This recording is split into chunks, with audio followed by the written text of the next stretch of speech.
ఏ hero ఎలా ఉన్నావు? బాగున్నావా? అరే నీ గుడ్డి చెల్లి ఇంకా బతికే ఉందా? అయ్యో అలా కోపంగా చూడకు, నాకు భయం. పుణ్యస్త్రీలా అలంకరించుకుంది. నీ గుడ్డి చెల్లికి చెప్పలేదా మొగుడు చచ్చాడని, ముండ ముయ్యాలని? చెప్పే ఉంటాడులే బా. చెప్పుండడు, చెప్తే గుండాకి చచ్చిపోతుంది కదా. నువ్వు మరి చెబుతలేవా? ఏమి చావదు. చస్తుంది. చావదు. చస్తుంది. చావదు. చస్తుంది. పన్ను ఎంత? ఎయ్యి. Okay done. సరే నీళ్ళు కనుక్కోతరా? శాంతి శాంతి శాంతి. రక్తం గొడవలొద్దు హీరో. బామర్ది పందెం క్యాన్సల్ రా, వెళ్ళిపోదాం పద పద. హీరో ఆట అయిపోలేదు, ఇంకా ఉంది.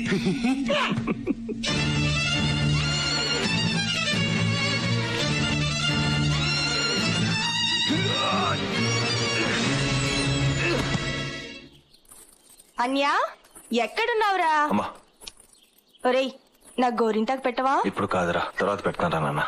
ఇవాళ మంగళగౌరి వ్రతం చేసుకుంటున్నానురా. గోరింటాకు పెట్టుకుంటే చాలా మంచిది. తాళిబొట్టు గట్టిగా ఉండాలని గౌరీదేవికి పూజ చేయాలి. ఇది ఆడాల విషయంలే. ఏ ఆ గోరింటాకు మీ అన్నయ్యతోనే పెట్టించుకోవాలా? నేను పెట్టకూడదా? నా పెళ్లికి మా అన్నయ్య నా గోరింటాకు పెట్టాడు. అది మా ఆయనకి బాగా నచ్చింది వసు. ఎంతసేపు మాట్లాడారో దాని గురించి. అన్యా ఇప్పుడు ఆయన ఏం చేస్తుంటారు? ఈ పాటికి బయలుదేరుంటారంటావా? మొగుడు మొగుడు తప్ప వేరే గొడవ ఉండదా నీకు? నిన్న కాక మొన్న వచ్చాడు, నాకంటే ఎక్కువ అయిపోయాడా? ఏ హీరో బాబా పిచ్చ కింద నీకు దాని ఎందుకలా తిడుతున్నావు? అసలు నీకేంటి ఇక్కడ పని? ఎప్పుడు ఇక్కడ పడేస్తావు? బయటికి పో.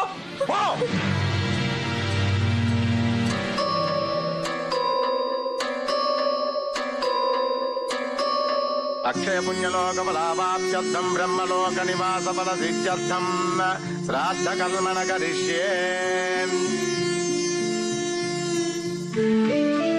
రే బావా, నువ్వు వస్తావని, నీకు ఇష్టమని ఇవన్నీ చేసి పెట్టిందిరా పిచ్చి తల్లి. తిను. ఇంటలుడివి బావవి ఏడాది పొడవునా కూర్చోపెట్టి తినిపించాలనుకున్నాను రా. ఇప్పుడు ఏడాదికి ఒకసారి తినిపించగలను. పిండం.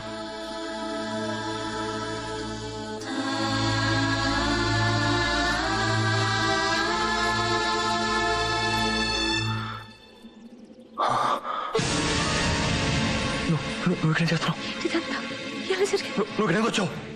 ఎలా జరిగింది? జ్యోతి చెప్పొద్దు, జ్యోతి చెప్పొద్దు ప్లీజ్. ఎలా జరిగింది బాబా? ఎలా జరిగింది బాబా? అమ్మాయి గారు చంపేశాడు. మీ బావను కూడా చంపేశాడా? భావన కూడా అంటే మీ బావను కూడా వాడు చంపేశాడా? ఏం జరిగింది? నాన్న ఎమ్మెల్యే ఏం జరిగింది? మీ నాన్నను కూడా వాడే చంపేశాడు.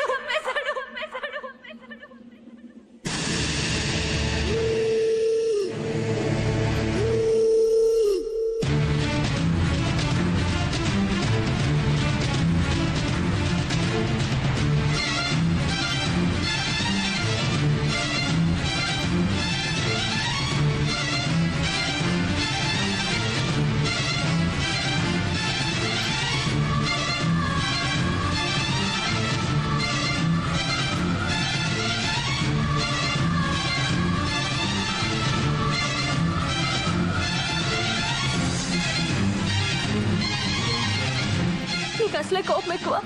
నీకు ఈ విషయం తెలిస్తే నువ్వు ఊరుకోవు. నీకు కూడా ఏదైనా జరిగితే జ్యోతికి దిక్కేవారు బావా. అందుకే చెప్పలేదు. చాలా పొరపాటు చేశాను బావా, చాలా పొరపాటు చేశాను. అప్పుడే చెప్పుంటే ఆ దుర్మార్గుడు ఆ రోజు నీ చేతిలో చచ్చుండేవాడు. ఈ రోజు ఇంత ఘోరం జరుగుండేది కాదు. నా గుడ్డి చెల్లి బాధ్యత నాకు చెప్పావు నాన్న. ఏం చేయలేకపోతున్నాను నాన్న, ఏం చేయలేకపోతున్నాను. ఈ జాగాలన్నీ నా కోసమేనా? అరే నాన్న, జ్యోతి అది కాదురా. ఏరా నువ్వు ఒక్కరివేనా మిలిటరీ మాధవరావుకి పుట్టింది? నేను పుట్టలేదా?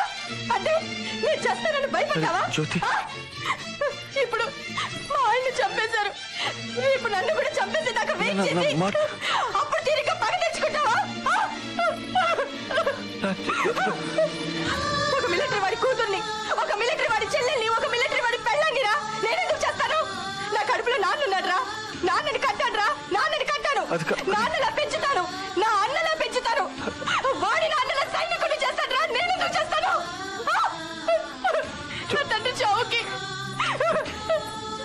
నా భర్త చావుకి కారకుడైన వాడు బతుకున్నంత వరకు నా భర్తకి కర్మకాండ చేయడానికి వీల్లేదు.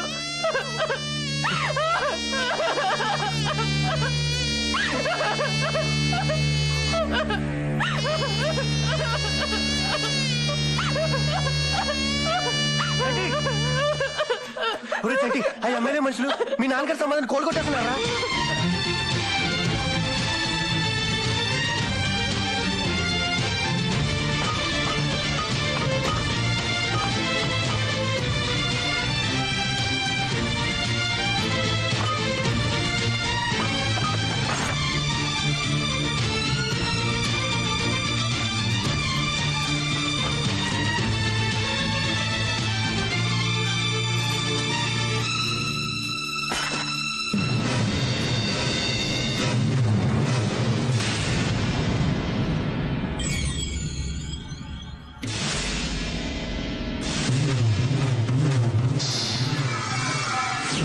వచ్చేసాడు బావా, బావా వచ్చేసాడు బావా.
నలుగురు అక్కడే ఉన్నాం, మన ఏమి చేయకుండా ఎస్ఐని మాత్రం చంపేశాడు.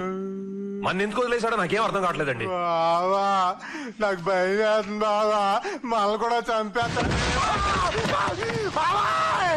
వచ్చేసాడు బావా.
హలో నాన్న.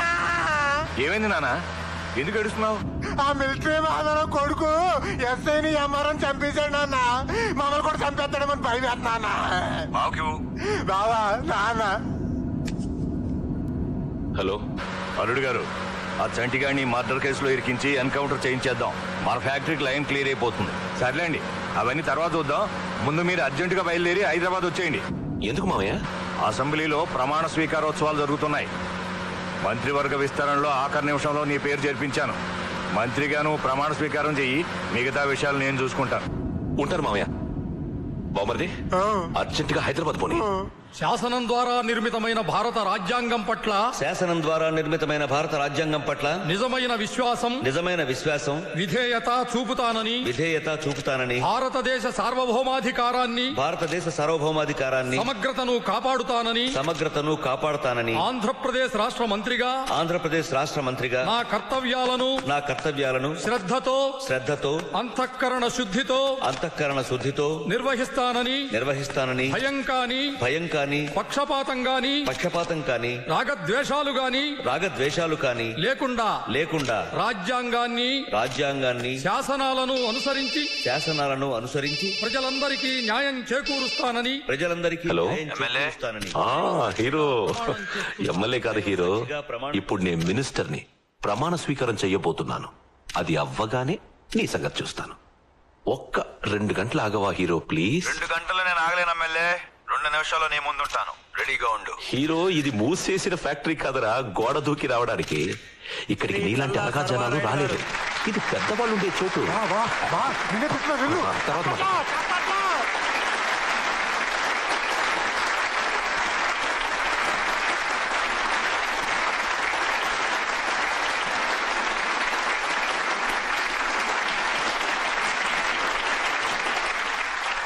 చల్లా సర్వారాయుడు అనే నేను శాసనం ద్వారా నిర్మితమైన భారత రాజ్యాంగం పట్ల నిజమైన విశ్వాసం విధేయత చూపుతానని భారతదేశ సార్వభౌమాధికారాన్ని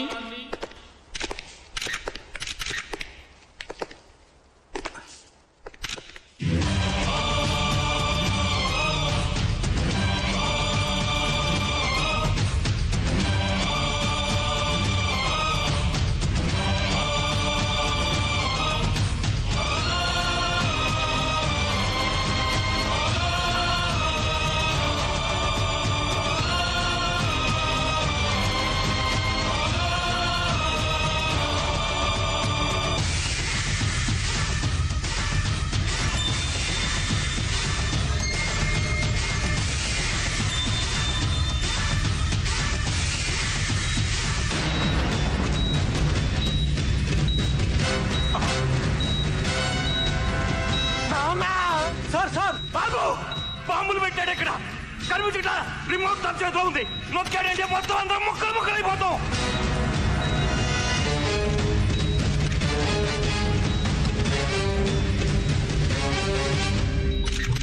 నా పేరు చంటి. నేను మిలిటరీ మాధవరావు కొడుకుని.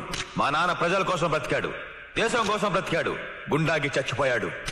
అబద్ధం. చంపేశారు. నా పేరు శేషారావు, మినిస్టర్ని. ఇప్పుడు ప్రమాణ స్వీకారం చేస్తున్న అతను సర్వారాయుడు, నా అల్లుడు. తను చంటి వాళ్ళ నాన్నగారిని చంపేశాడు. వాళ్ళ బావగారిని కూడా చంపేసి వాళ్ళ చెల్లెలి జీవితాన్ని నాశనం చేశాడు. వాళ్ళ పొలాన్ని స్వాధీనం చేసుకోబోయాడు.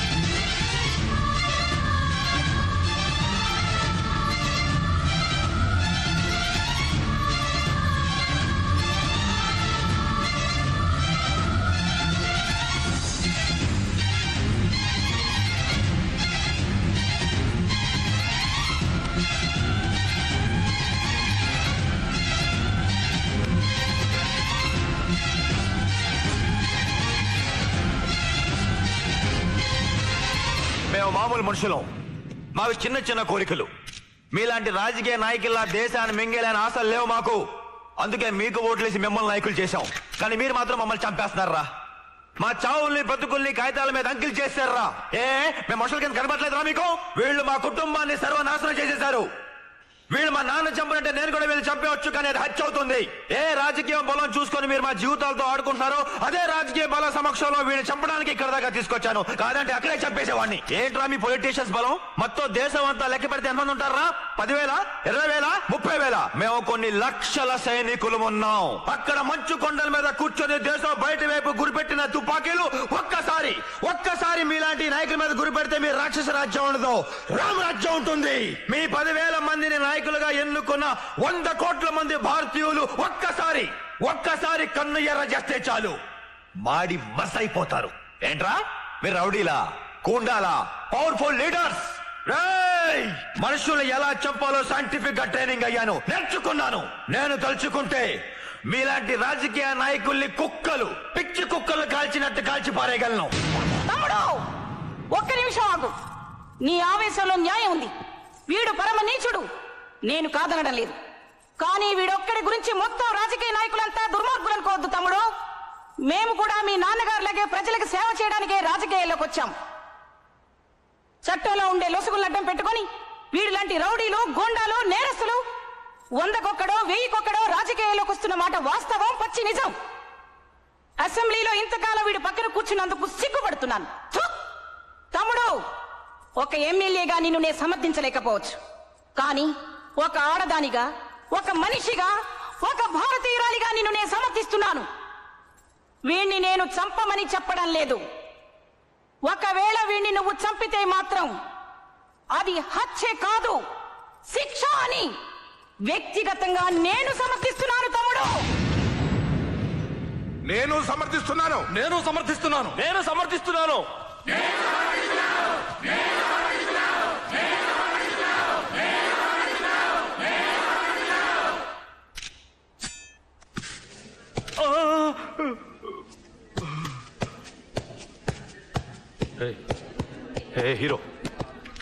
హీరో చంపేరా నన్ను, చంపరా. చంపేశాను రా, నిన్నే కాదు నీతో పాటు నీలాంటి వాళ్ళందరినీ చంపేశాను. నాలాంటి ఒక మామూలు మనిషి తలుచుకుంటే ఎంత వరకైనా వచ్చి నీలాంటి రాజకీయ నాయకులు కాలర్ పుచ్చుకొని నిలదీయగలడని ప్రపంచం మొత్తం చూపించాను. ఇక ముందు దీని తర్వాత నీలాంటి వెధవ ఒక్కడు పుడితే నాలాంటి హీరోలు వందల మంది పుడతారు. భవిష్యత్తులో నీలాంటి దొంగలకి, హంతకులకి, నేరస్తులకి రాజకీయాల్లో స్థానం లేదు ఉండదు.